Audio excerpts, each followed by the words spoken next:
اسمعوا هالقصة، حكى لنا اياها سيدنا الله يقدس سره ويرضى عنه عن سماحة شيخنا رضي الله عنه وأرضاه. قال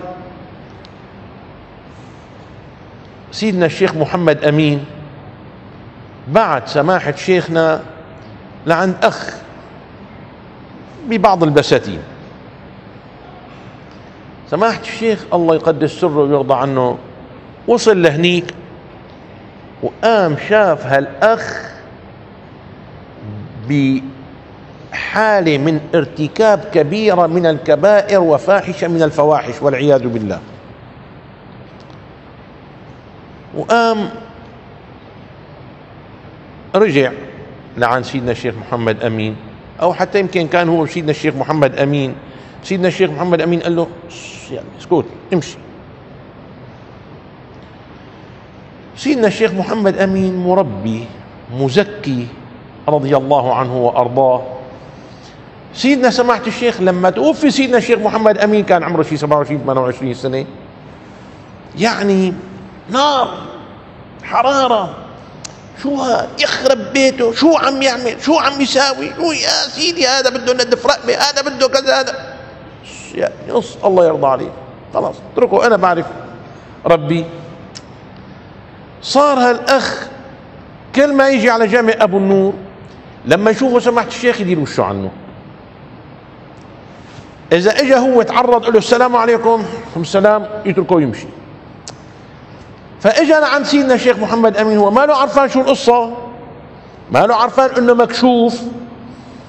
قال له يا سيدي كل ما بسلم على الشيخ أحمد، الشيخ أحمد بيعبس بوشي، الشيخ أحمد بدير وشه عني، ما بيرضى يسلم علي كذا.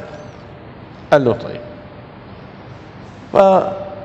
فسماحة الشيخ رضي الله عنه وارضاه جابوا لسيدنا سيدنا الشيخ محمد أمين، جاب سيدنا الشيخ أحمد قال له يا ابني الله يرضى عليك، نحن بدنا نكون عون إله على نفسه وهواه، ولا بدنا نكون عون لنفسه وهواه عليه؟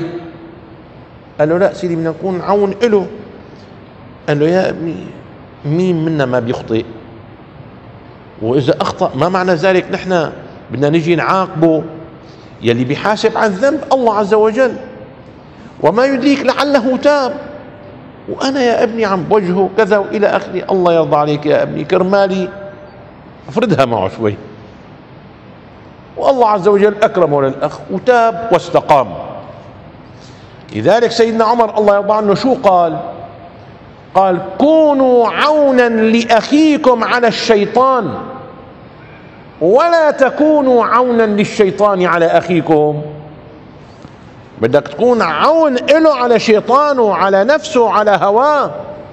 أما شفته أخطأ يخرب بيتك أنا مفكرك ناس ملاح وعم تيجي تحضر المجالس وعم تعمل هيك، الله لا يوفقك يمكن تكرارك، والله لا احكي للشيخ، والله لا احكي للأستاذ. لا لا لا أبدا أبدا.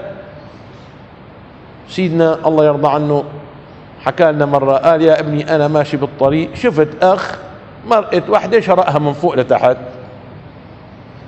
قال عملت حالي مالي شايفه.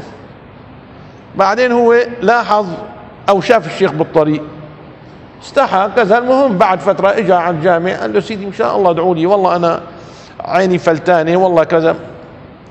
قال له يا ابني انا بدعي لك وانت ادعي لي كمان، انا عيني صايرة فلتانة. شو هالحكي؟ هي تربية اولياء الله يا عيوني. ومن ستر مسلما، بدك الله يسترك يوم القيامة، استور على اخوانك واحبابك.